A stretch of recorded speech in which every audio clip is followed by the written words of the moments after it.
aussi.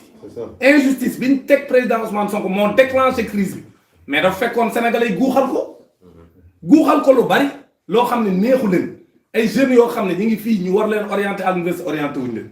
wala ñu dem université xàmmeetuñ lan mooy première année deuxième année troisième année yoo xam nga ne ñun suñuy année da doon leer octobre nga ñëw inscrire bu juin jotee nga def say examen dem ñibbi sa kër lépp leer léegi nag année yi dañoo chevauché wu ba kenn xamul fan la année académique bi di démarrer ak fu mu jeexee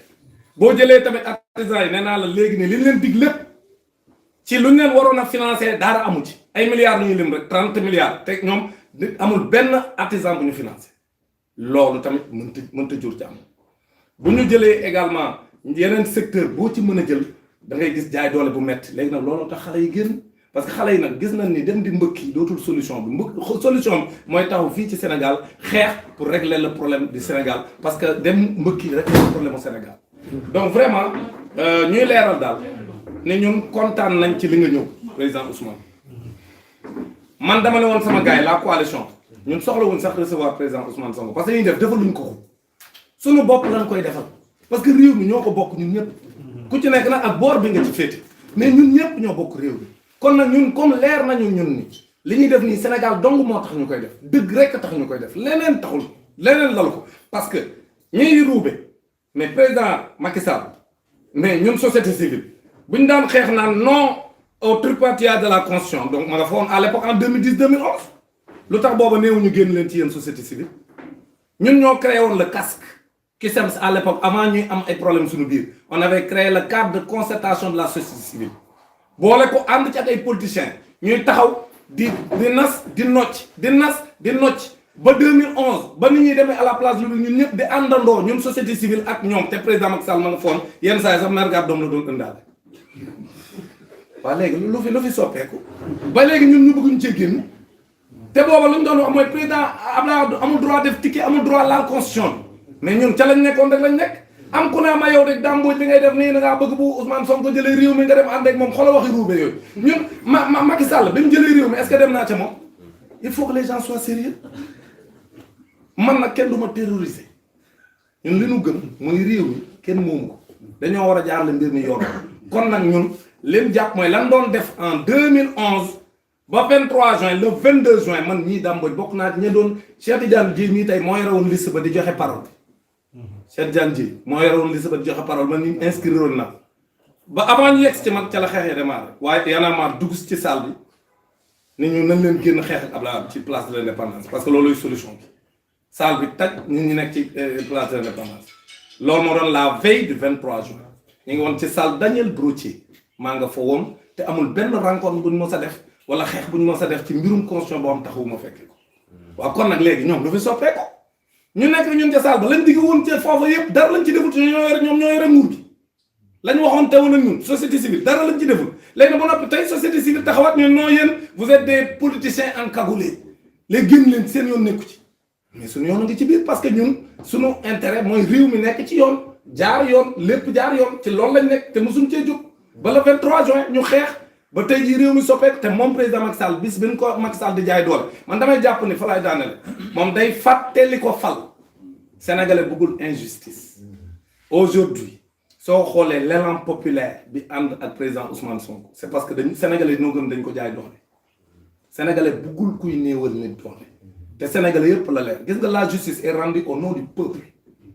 justice c'est rendu au nom du peuple président Ousmane le peuple t'a déjà blanchi c'est ça la vérité loolu mooy dëgg la justice est rendue au nom du peuple ku ko wet journaliste yi may dégg mën nañoo def seen ni ngi koy def sax seeni micro trottoir laaj sénégalais yi ñu ne lii gëmuñ ci dara gëm nañ ni ab politicien buy jaay doole moroom politicien la waaw loolu mooy dëgg kon nag comme sénégalais yi ñoom moom réew mi te sénégalais yi ci boppam ñoom ñëpp d'ici et d'ailleurs de la diaspora ñoom ñëpp ñoo gëm ni jaay doole bi dafa war a dakk te lii jaay doole dong la ak bëgg a faagaagal koo xam ne yaakaar nga ni dalaa nar a wuutu waaw léegi kon kay mbir mi leer na li kenn mënu fee wax leneen dul lii maintenant nag comme ni ma koy wax dangaa daanu ba jël bi leer nañ nga koy jéem a rafetal mais da ngay mujj ne la ñaar rek daanu ba ne la ñaar xam nga loolu ay problème bi léegi nag ñun buñ sañoon du fa àgg parce que comme chefs religieux yi ñaan nañu ñu teg lépp ci suuf suñ sañoon lépp daañ ko teg ci suuf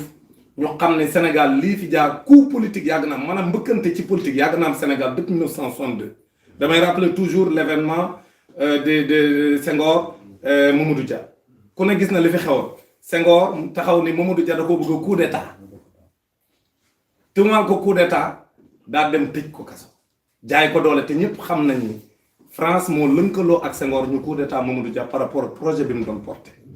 et le président Ousmane Sonko ku gis keroog xale yi li ñuy wax xam nga ñu bëri ñu ngi dégg extra xale yi bi ñuy manifester koo ci déglu li muy wax danaan le président Ousmane Sonko symbolise l'espoir le président Ousmane Sonko symbolise l'espoir projet bi muy porté moo tax xale yi topp ci ginnaaw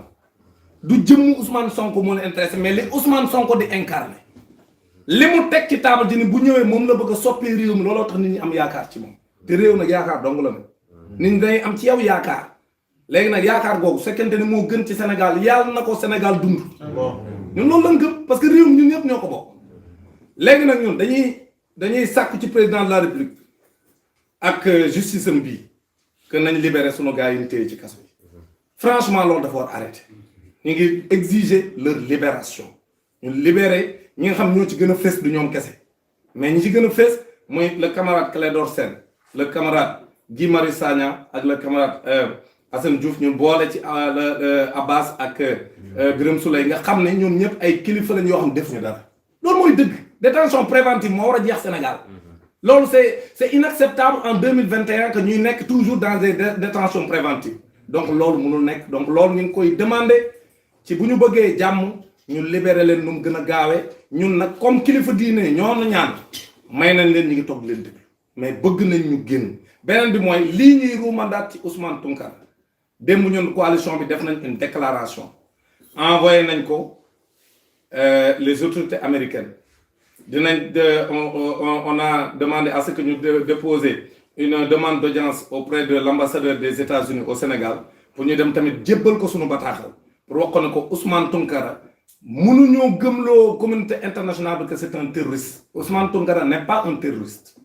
Ousmane Tounkara du terroriste dafa toog États-Unis di xeex pour réewum jëm ca kanam comme ñun ñii niñ koy defee Sénégal deful leneen maintenant nag nit mun na xalaat ni waroon na waxe nii ak waroon na waxe nee mais délit d'opinion mënoo ko cee basé pour wax ko ne yow terroriste c'est-à-dire nit ki mën na juum ci ni mu waxe bu dee juum am na mais nag wax dëgg yàlla di profito ci ay situation pour naan kii naa ko taxé de terroriste pour andi ko comme ni ñu defoon Assane Diouf loolu la ñu wax ñun dem suñu déclaration wax nañ ko les autorités américaines ni leen Ousmane Tounkara liñ def Assane Diouf lañ ko bëgg a def dem jëli ko États-Unis andiwaat ko Sénégal jaay ko doole jiñ ko terroriste alors que ñooñu ko koy jiñ xam nañ ne Ousmane Tounkara du terroriste kon nag ñun la coalition nous restons solidaires ak Ousmane Tounkara pour wax ni nañ bàyyi doomu jàmbur mu kon na liggéeyam ñu bàyyi ko mu kon na liggéeyam moo gën ci ñoom gën ci Sénégal parce que doomu Sénégal fu mu mën a nekk rôle président de la République mooy mu aar doomu Sénégal yi ak fu ñu mën a nekk ci àdduna bi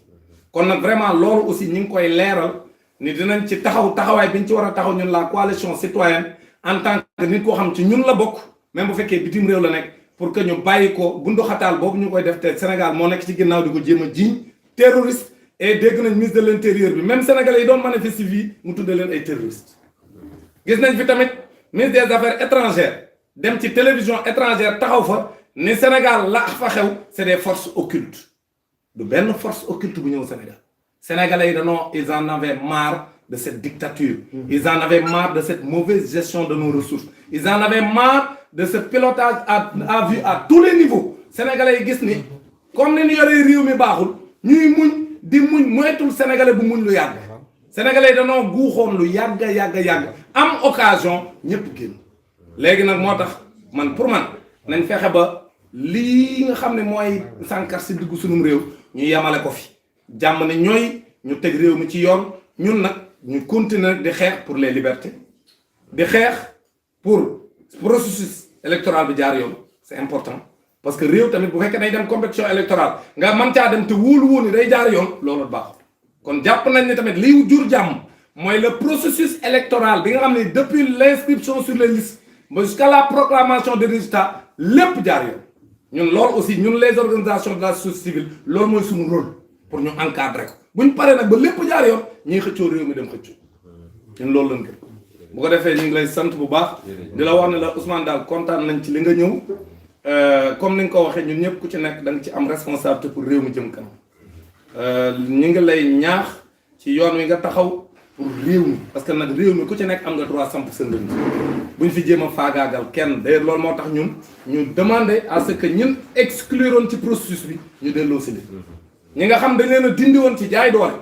nga xam ne ñoom defuñu dara dañ leen a boddi woon ci élection yii ñu passé nan wut seen i pexe ba dugalaat leen ñu retrouver seen i droit pour mën a bokk ci compétition électorale bi parce que loolu mooy yoon réew mi mënoo fee nekk ba nag ñu lay jaay doole kon nag nañ bàyyi ñëpp ñen jaayoon doole nañ ñëwaat ñu ni jéem a jël jaay doole tamit dañ teg lépp ci suuf bàyyi ñëpp ñu dem élection sénégalais yi ku ñu wóoluñ jox la réew mi mais ñu am un processus encadré par la société civile ñun ñi nga xam ne faruñu bu ñu yem rek ci jour élection ñu ne kaay leen organiser ñu élection yi dama koy wax toujours sama gars yi man ne ñoom li ñuy naxee dafa yomb ñun société civile surtout ñun anciens yi bàyyi ba jour élection rek ñun la dem leen ci bureau de vote yi mais l' élection c' est pas le jour du scrutin duñ ñu impliqué ci jour scrutin bi kese loolu la ñuy def dañ ñuy bàyyi ba jour scrutin bi ñu doog ñuy woo impliqué ni léegi nag ñun d' accord uñ ci loolu liñ d' accord mooy on doit être impliqué dans tout le processus depuis le del déglu del xool Feeling Dakar site bi lay jox information yu leer Feeling Dakar yaa ngi Feeling Dakar di nga am info yu leer ci people et sport politique Feeling Dakar yaa ngi Feeling Dakar Feeling Dakar notre plateforme d'information